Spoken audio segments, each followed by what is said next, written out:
ഈശോ മിശിഹായ്ക്ക് സ്തുതിയായിരിക്കട്ടെ. വിശുദ്ധമായ വലിയ നോയമ്പ് 36-ാം ദിവസമായ ഇന്ന് എന്നോടൊപ്പം സങ്കീർത്തനങ്ങളിലൂടെ ദൈവത്തെ മഹത്വപ്പെടുത്തുവാനായി വന്നുചേർന്നിരിക്കുന്ന നിങ്ങളെ ഏവരെയും ദൈവനാമത്തിൽ ഞാൻ സ്വാഗതം ചെയ്യുന്നു. പരിശുദ്ധാത്മാവേ നീ വന്നിടണം, ആത്മാവിനുള്ളിൽ നിറഞ്ഞിടണം. പാപാന്ധകാരത്താൽ മൂടിയ മാനസം പാവനമാക്കിടേണം.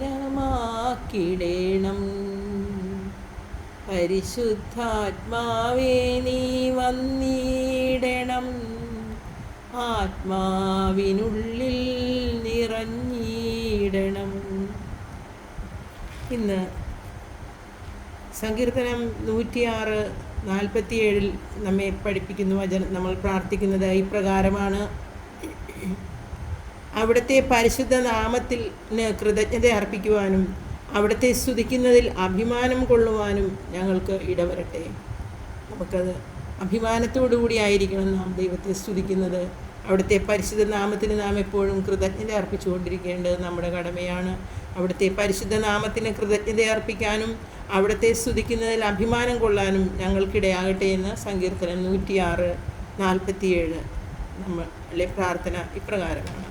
ഇന്ന് നമുക്ക് 2 സങ്കീർത്തന ഭാഗങ്ങൾ വായിക്കുവാൻ സമയം കാണുകയുള്ളൂ. സങ്കീർത്തനം 104-ഉം 105-ഉം. സങ്കീർത്തനം 104 സ്രഷ്ടാവിന് കീർത്തനം പാടുവിൻ, 35 വചനങ്ങളുണ്ട്.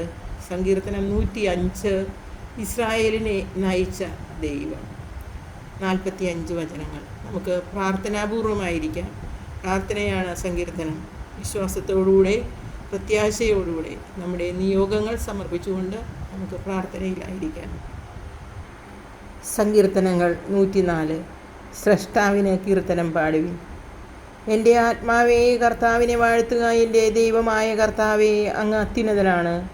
അവിടുന്ന് മഹത്വവും തേജസ്സും ധരിച്ചിരിക്കുന്നു. വസ്ത്രമെന്ന പോലെ അവിടുന്ന് പ്രകാശമണിഞ്ഞിരിക്കുന്നു. കൂടാരമെന്ന പോലെ അവിടുന്ന് ആകാശത്തെ വിരിച്ചിരിക്കുന്നു. അങ്ങയുടെ മന്ദിരത്തിൻ്റെ തുലാങ്ങൾ ജലത്തിന്മേൽ സ്ഥാപിച്ചിരിക്കുന്നു. അങ്ങ് വാനമേഘങ്ങളെ രഥമാക്കി കാറ്റിൻ്റെ ചിറകുകളിൽ സഞ്ചരിക്കുന്നു. അവിടുന്ന് കാറ്റുകളെ ദൂതരും അഗ്നിയെയും അഗ്നിജ്വാലകരെയും സേവകരുമാക്കി. അവിടുന്ന് ഭൂമിയെ അതിൻ്റെ അടിസ്ഥാനത്തിന്മേൽ ഉറപ്പിച്ചു, അതൊരിക്കലും ഇളകുകയില്ല. അവിടുന്ന് വസ്ത്രം കൊണ്ട് എന്ന പോലെ ആഴി കൊണ്ട് അതിനെ ആവരണം ചെയ്തു. വെള്ളം പർവ്വതങ്ങൾക്ക് മീതെ നിന്നു. അങ്ങ് ശാസിക്കുമ്പോൾ അവ ഓടിയകലുന്നു. അങ്ങ് ഇടിമുഴക്കുമ്പോൾ അവ പലായനം ചെയ്യുന്നു. അവിടുന്ന് നിർദ്ദേശിച്ച ഇടങ്ങളിൽ പർവ്വതങ്ങൾ പൊങ്ങിയും താഴ്വരകൾ താണും നിൽക്കുന്നു. ജലം വീണ്ടും ഭൂമിയെ മൂടാതിരിക്കാൻ അങ്ങ് അതിന് അലംഘനീയമായ അതിര് നിശ്ചയിച്ചു. അവിടുന്ന് താഴ്വരകളിലേക്ക് ഉറവകളെ ഒഴുക്കുന്നു. അവ മലകൾക്കിടയിലൂടെ ഒഴുകുന്നു. എല്ലാ വന്യമൃഗങ്ങളും അതിൽ നിന്നും കുടിക്കുന്നു. കാട്ടുകഴുതകളും ദാഹം തീർക്കുന്നു. ആകാശപ്പറവകൾ അവയുടെ തീരത്ത് വസിക്കുന്നു. മരക്കൊമ്പുകൾക്കിടയിലിരുന്ന് അവ പാടുന്നു. അവിടുന്ന് തൻ്റെ ഉന്നതമായ മന്ദിരത്തിൽ നിന്ന് മലകളെ നനയ്ക്കുന്നു. അങ്ങയുടെ പ്രവൃത്തിയുടെ ഫലം അനുഭവിച്ച് ഭൂമി തൃപ്തി അടയുന്നു. അവിടുന്ന് കന്നുകാലികൾക്ക് വേണ്ടി പുല്ലുമുളപ്പിക്കുന്നു. മനുഷ്യന് ഭൂമിയിൽ നിന്ന് ആഹാരം ലഭിക്കാൻ കൃഷിക്ക് വേണ്ട സസ്യങ്ങൾ മുളപ്പിക്കുന്നു. മനുഷ്യൻ്റെ ഹൃദയത്തെ സന്തോഷിപ്പിക്കാൻ വീഞ്ഞും മുഖം മിനുക്കാൻ എണ്ണയും ശക്തി നൽകാൻ ഭക്ഷണവും പ്രദാനം ചെയ്യുന്നു. കർത്താവിൻ്റെ വൃക്ഷങ്ങൾക്ക് അവിടെ നട്ടുപിടിപ്പിച്ച ലെബനോനിലെ ദേവദാരുക്കൾക്ക് സമൃദ്ധമായി ജലം ലഭിക്കുന്നു. അവയിൽ പക്ഷികൾ കൂടുകൂട്ടുന്നു. കൊക്ക് ദേവദാരുവിൽ ചേക്കേറുന്നു. ഉയർന്ന പർവ്വതങ്ങൾ കാട്ടാടുകൾക്കും പാറകൾ കുഴിമുയലുകൾക്കും സങ്കേതമാണ്. ഋതുക്കൾ നിർണയിക്കാൻ അവിടുന്ന് ചന്ദ്രനെ നിർമ്മിച്ചു, ചന്ദ്രനെ സൃഷ്ടിച്ചു. സൂര്യന് തൻ്റെ അസ്തമയമറിയാം. അവിടുന്ന് ഇരുട്ട് വരുത്തുന്നു, രാത്രിയാക്കുന്നു. അപ്പോൾ വന്യജീവികൾ പുറത്തിറങ്ങുന്നു. യുവസിംഹങ്ങൾ ഇരയ്ക്ക് വേണ്ടി അലറുന്നു. ദൈവത്തോട് അവ ഇര ചോദിക്കുന്നു. സൂര്യൻ ഉദിക്കുമ്പോൾ അവ മടങ്ങിപ്പോയി ഗുഹകളിൽ കിടക്കുന്നു. അപ്പോൾ മനുഷ്യർ വേലയ്ക്ക് ഇറങ്ങുന്നു. സന്ധ്യയാവോളം അവർ അധ്വാനിക്കുന്നു. കർത്താവേ, അങ്ങയുടെ സൃഷ്ടികൾ എത്ര വൈവിധ്യപൂർണ്ണങ്ങളാണ്. ജ്ഞാനത്താൽ അങ്ങ് അവയെ സൃഷ്ടിച്ചു. ഭൂമി അങ്ങയുടെ സൃഷ്ടികളാൽ നിറഞ്ഞിരിക്കുന്നു. അതാ വിസ്തൃതമായ മഹാസമുദ്രം, ചെറുതും വലുതുമായ അസംഖ്യം ജീവികളെ കൊണ്ട് അത് നിറഞ്ഞിരിക്കുന്നു. അതിൽ കപ്പലുകൾ സഞ്ചരിക്കുന്നു. അങ്ങ് സൃഷ്ടിച്ച ലവ്യാധാൻ അതിൽ വിഹരിക്കുന്നു. യഥാസമയം ഭക്ഷണം ലഭിക്കാൻ അവ അങ്ങയെ നോക്കിയിരിക്കുന്നു. അങ്ങ് നൽകുമ്പോൾ അവ ഭക്ഷിക്കുന്നു. അങ്ങ് കൈ തുറന്നു കൊടുക്കുമ്പോൾ അവ നന്മകളാൽ സംതൃപ്തരാകുന്നു. അവിടുന്ന് മുഖം മറയ്ക്കുമ്പോൾ അവ പരിഭ്രാന്തരാകുന്നു. അങ്ങ് അവയുടെ ശ്വാസം പിൻവലിക്കുമ്പോൾ അവ മരിച്ചു പൂഴിയിലേക്ക് മടങ്ങുന്നു. അങ്ങ് ജീവശ്വാസം അയക്കുമ്പോൾ അവ സൃഷ്ടിക്കപ്പെടുന്നു. അങ്ങ് ഭൂമുഖം നവീകരിക്കുന്നു. കർത്താവിൻ്റെ മഹത്വം എന്നേക്കും നിലനിൽക്കട്ടെ. കർത്താവ് തൻ്റെ സൃഷ്ടികളിൽ ആനന്ദിക്കട്ടെ. അവിടുന്ന് നോക്കുമ്പോൾ ഭൂമി വിറകൊള്ളുന്നു. അവിടുന്ന് സ്പർശിക്കുമ്പോൾ പർവ്വതങ്ങൾ പുകയുന്നു. എൻ്റെ ജീവിതകാലം മുഴുവൻ ഞാൻ കർത്താവിന് കീർത്തനം പാടും. ആയുഷ്കാലം അത്രയും ഞാൻ എൻ്റെ ദൈവത്തെ പാടി സ്തുതിക്കും.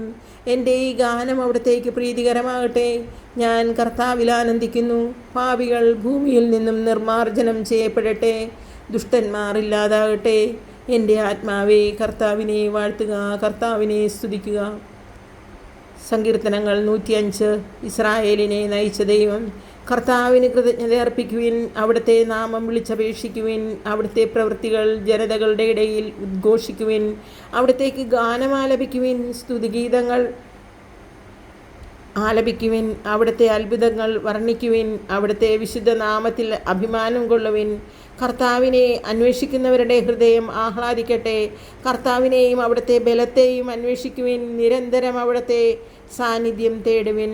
അവിടുന്ന് ചെയ്ത വിസ്മയവഹങ്ങളായ പ്രവൃത്തികളെ ഓർമ്മിക്കുവിൻ. അവിടുത്തെ അത്ഭുതങ്ങളെയും ന്യായവിധികളെയും തന്നെ.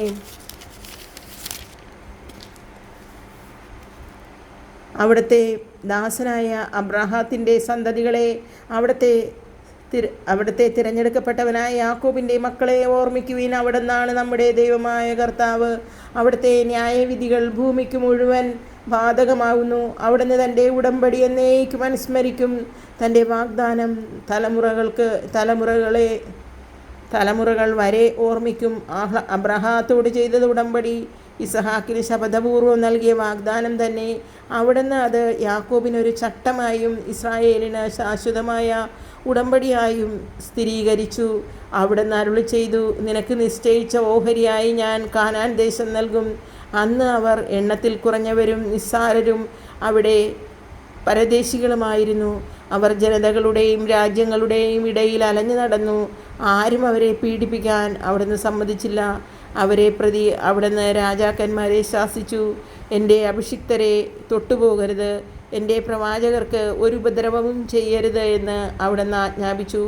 അവിടുന്ന് നാട്ടിൽ ക്ഷാമം വരുത്തുകയും അപ്പമാവുന്ന താങ്ങ് തകർത്ത് കളയുകയും ചെയ്തു. അപ്പോൾ അവർക്ക് മുൻപായി അവിടുന്ന് ഒരുവനെ അയച്ചു. അടിമയായി വിൽക്കപ്പെട്ട ജോസഫിനെ തന്നെ. അവൻ്റെ കാലുകൾ വിലങ്ങുകൊണ്ട് മുറിഞ്ഞു.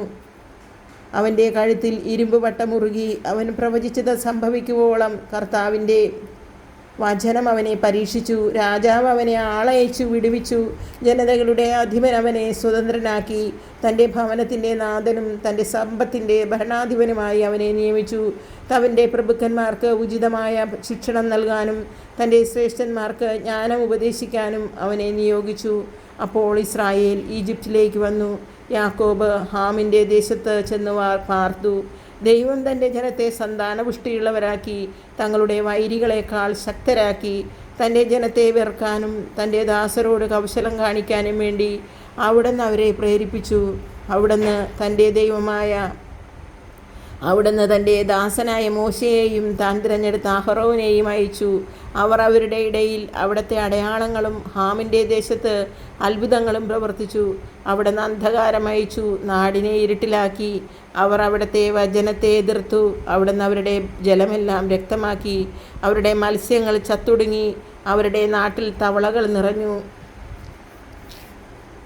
അവരുടെ രാജാക്കന്മാരുടെ മണിയറകൾ പോലും അവിടുന്ന് കൽപ്പിച്ചു. ഈച്ചകളും പേനും പറ്റമായി വന്ന് അവയുടെ നാട്ടിലെങ്ങും നിറഞ്ഞു. അവിടുന്ന് അവർക്ക് മഴയ്ക്ക് പകരം കന്മഴ കൊടുത്തു. അവരുടെ നാട്ടിലെല്ലാം മിന്നൽ പിണർ പാഞ്ഞു. അവിടുന്ന് അവരുടെ മുന്തിരിത്തോട്ടങ്ങളും അത്തിവൃക്ഷങ്ങളും തകർത്തു. അവരുടെ നാട്ടിലെ വൃക്ഷങ്ങൾ നശിപ്പിച്ചു. അവിടുന്ന് കൽപ്പിച്ചപ്പോൾ വെട്ടുകിളികൾ വന്നു സംഖ്യാതീതമായി അവ വന്നു. അവ അവരുടെ നാട്ടിലെ സകല സസ്യങ്ങളും അവരുടെ വയലിലെ സകല വിളവുകളും തിന്നൊടുക്കി. അവരുടെ നാട്ടിലെ കടിഞ്ഞൂലുകളെ, പൗരുഷത്തിൻ്റെ ആദ്യഫലങ്ങളെ മുഴുവൻ അവിടുന്ന് സംഹരിച്ചു. അനന്തരം അവിടുന്ന് ഇസ്രായേലിനെ സ്വർണത്തോടും വെള്ളിയോടും കൂടെ മോചിപ്പിച്ചു നയിച്ചു. അവൻ്റെ ഗോത്രങ്ങളിൽ ഒരുവനും കാലിടറിയില്ല. അവർ പുറപ്പെട്ടപ്പോൾ ഈജിപ്റ്റ് സന്തോഷിച്ചു. എന്തെന്നാൽ അവരെ പറ്റിയുള്ള ഭീതി അവൻ്റെ മേൽ നിബദിച്ചിരുന്നു. അവിടുന്ന് അവർക്ക് തണലിനു വേണ്ടി ഒരു മേഘത്തെ വിരിച്ചു. രാത്രിയിൽ പ്രകാശം നൽകാൻ അഗ്നി ജ്വലിപ്പിച്ചു. അവർ ചോദിച്ചു, അവിടുന്ന് കാടപ്പക്ഷികളെ കൊടുത്തു. അവർക്ക് വേണ്ടി ആകാശത്തു നിന്നും സമൃദ്ധമായി അപ്പം വർഷിച്ചു. അവിടുന്ന് പാറ തുറന്നു, വെള്ളം പൊട്ടിയൊഴുകി. അത് മരുഭൂമിയിലൂടെ നദി പോലെ പ്രവഹിച്ചു. എന്തെന്നാൽ അവിടുന്ന് തൻ്റെ വിശുദ്ധ വാഗ്ദാനത്തെയും തൻ്റെ ദാസനായ അബ്രാഹത്തെയും അനുസ്മരിച്ചു. അവിടുന്ന് തൻ്റെ ജനത്തെ സന്തോഷത്തോടെ, തൻ്റെ തിരഞ്ഞെടുക്കപ്പെട്ടവരെ ഗാനാലാപത്തോടെ നയിച്ചു. അവിടുന്ന് ജനതകളുടെ ദേശങ്ങൾ അവർക്ക് നൽകി. ജനതകളുടെ അധ്വാനത്തിൻ്റെ ഫലം അവർ കൈയടക്കി. അവർ എന്നെന്നും തൻ്റെ ചട്ടങ്ങൾ ആദരിക്കാനും തൻ്റെ നിയമങ്ങൾ അനുസരിക്കാനും വേണ്ടി തന്നെ കർത്താവിനെ സ്തുതിക്കുവിൻ. കർത്താവിൻ്റെ വചനം. ദൈവത്തിന് നന്ദി. സ്നേഹമുള്ളവരെ, 2 സങ്കീർത്തനങ്ങൾ തന്നെ നമുക്ക് ഇന്ന് കുറച്ച് സമയം നീണ്ടുപോയി. നിങ്ങൾ എങ്കിലും എന്നോടൊപ്പം പ്രാർത്ഥനയിലായിരിക്കുക. നമുക്ക് സങ്കീർത്തനങ്ങൾ ഞാൻ പ്രാർത്ഥിക്കുമ്പോൾ നിങ്ങൾ കൂടി നിങ്ങളുടെ വചന പുസ്തകമെടുത്ത്, ബൈബിളെടുത്ത് സങ്കീർത്തന ഭാഗം വായിക്കുകയാണെങ്കിൽ കൂടുതൽ ഫലം ലഭിക്കും. നമുക്ക് നിയോഗങ്ങൾ സമർപ്പിക്കാൻ നിങ്ങൾ ഒരിക്കലും സംശയിക്കേണ്ട. നമുക്ക് പ്രാർത്ഥനയാണ് ചെയ്യുന്നത്. ദൈവം നിങ്ങളെ ഓരോരുത്തരെയും അനുഗ്രഹിക്കട്ടെ. ഞാൻ നിങ്ങൾക്ക് വേണ്ടി പ്രാർത്ഥിക്കാം. നിങ്ങളെ അനുഗ്രഹിക്കട്ടെ.